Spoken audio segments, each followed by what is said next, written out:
Diana, thank you so much for coming. When I looked at your website and saw the adorable faces of all those dolls that you've designed the molds for, I just couldn't wait for you to get here. How did you get started doing this?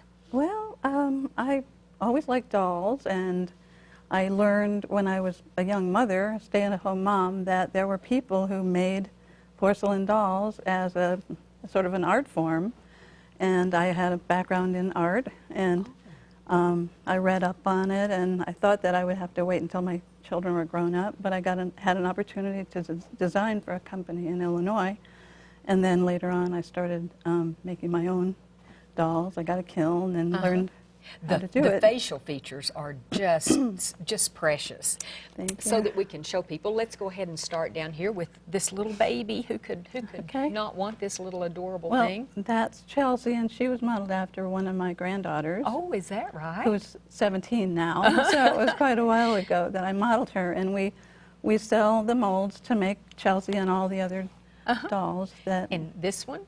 Her name is Allison, and she's an all porcelain doll. Some of them are just the hands and arms and face, but this one's all porcelain. All porcelain. All these three girls are all porcelain. That's Allison. Turn her around so people can see how gorgeous she is. And this one is Allison. And and she's holding her own baby doll. Yeah, this is a porcelain doll too. That's an all porcelain doll that's strung together, and April is holding her. Oh, this is April. I'm sorry. Okay. Yeah. I get their names right. I get them mixed up too. Well, there's so many on the website, I couldn't believe it. There's a lot. And this one's all porcelain as well. And that's little Lou, and she's got holding her a own doll. baby too, but this doll doll is not made of porcelain. It's made of another kind of clay. And so you've experimented with lots of different things, I like haven't to you? try different things. Well, this is the clay, the magical clay that you use. And when people buy the molds, do they buy this with a mold, or do they buy this separately? They buy it separately. We don't sell the clay. We buy it from somebody in Texas here. And so this is what you actually use in your molds. Right. Right. And this is the mold. You designed this one yourself?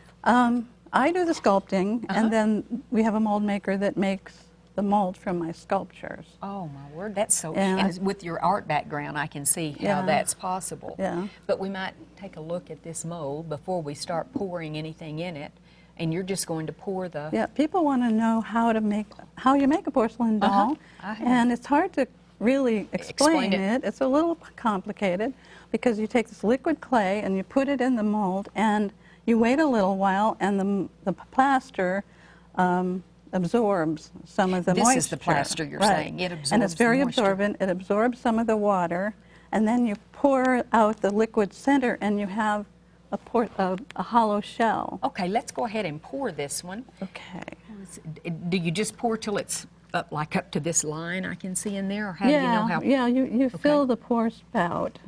Some molds you have to tip, but I'm just going to... Oh, okay. This is a fairly easy one. And you have to pour steadily so you don't... That keeps air bubbles out, too, I would guess. Right. You always have to watch for air bubbles. And it takes a lot of mixing to get it to the right It's just a creamy... consistency. Okay. And this would set approximately how long? And you said it depends on weather and all kinds of factors, but approximately. Right.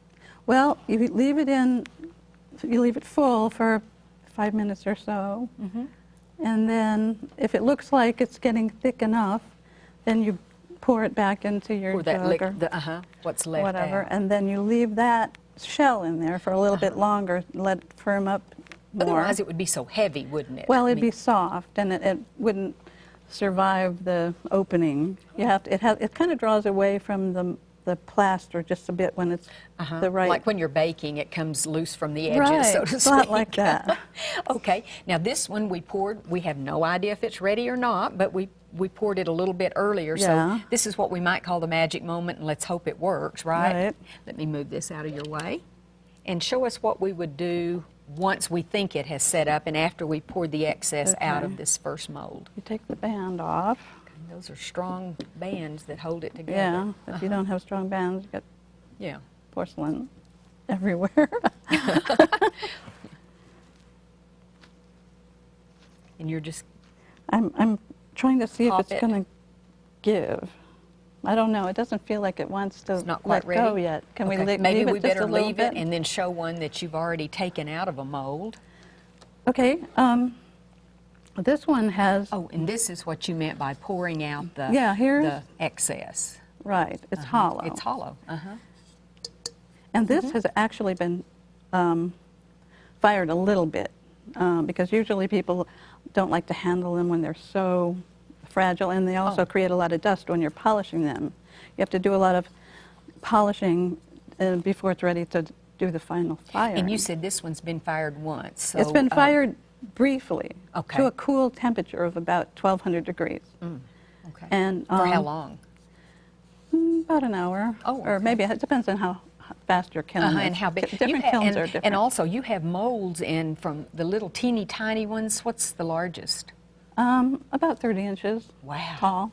Okay. Yeah, but they're not all porcelain. They've got a cloth body with an armature inside. And we'll show an example in a Right. minute. So this one's been fired once, just slightly, and then let's take a look at the Now next this example. is one that has been fired to the mature temperature. So this is the porcelain. You can see how much it shrinks during the firing. So this was the same size as this? Right. Oh, okay. I thought it was a different size mold. It's fired to 2,200 and something degrees. Okay. And that's what it looks like when you're...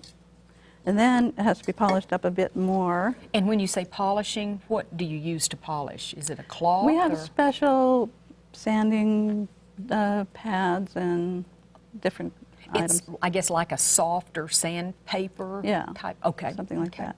So you just like a polish it sponge. all over. Gosh, it's just as smooth as it can be. Yeah. Okay, and then you have one that you've slightly painted. And this one, then you would paint it with China paint. We do all the eyes and everything with China paint. Now China this paint. one has got one firing of the paint. It usually requires... So you paint and then fire it. Right, it has to be fired again to like around 1,200 degrees. Wow. And then you put a little bit more paint on. The China painting is a traditional art form. That and goes with porcelain doll I making. learned porcelain, I learned China painting before I started making dolls, so it really helped So to you know already that. knew that process, didn't Right, you? yeah. So that's how you do the China paint. You have to build it up layer by layer, I see. and until you get the depth And you of fire color. in between. Fire in between. Okay, let's take a look at little Aaron. You said that was the first doll you created, wasn't he? Right. Well, he Or was one of the not the first? first doll I created, but it was the first doll that our company sold as a mold. Okay. And is he, you said he has a beanbag body, but the head Yeah. and the arms. Yeah, and- he's all cloth, and he's got pellets that we call beans, and except for his hands and his head. So he's his just kind of a little cuddly expression is little... darling. And you were going to thing. tell us about the little head down there beside Okay. it. What were you going to talk about? This is Chelsea. That's kind of the sister to the baby we looked at before. I just wanted to show how you can paint the hair Oh, with- instead of putting the with fake hair on. with with these little babies that you can make them look Makes them look realistic with that. newborn. And with Aaron, I attach the hair with a special technique that I've developed. It's just, they're just gorgeous. But you can also buy wigs to put on your little dolls. All these have Have little wigs wigs on. that are purchased. Well, we certainly don't have time to go through the whole process, No, but it's you said very this is lengthy. a book that you have found very helpful Yeah, through this the is years. what we recommend because it's got everything from start to finish on how you make porcelain dolls. And you can get it at your website and also have like it. Amazon and Barnes & Nobles, all the major companies. And when people buy a mold, they actually get the instructions, so that's we try to extremely provide helpful. instructions for everything that we sell. Well, thank you so much for showing us what a process is involved in making these beautiful dolls. Well, thank you for having me.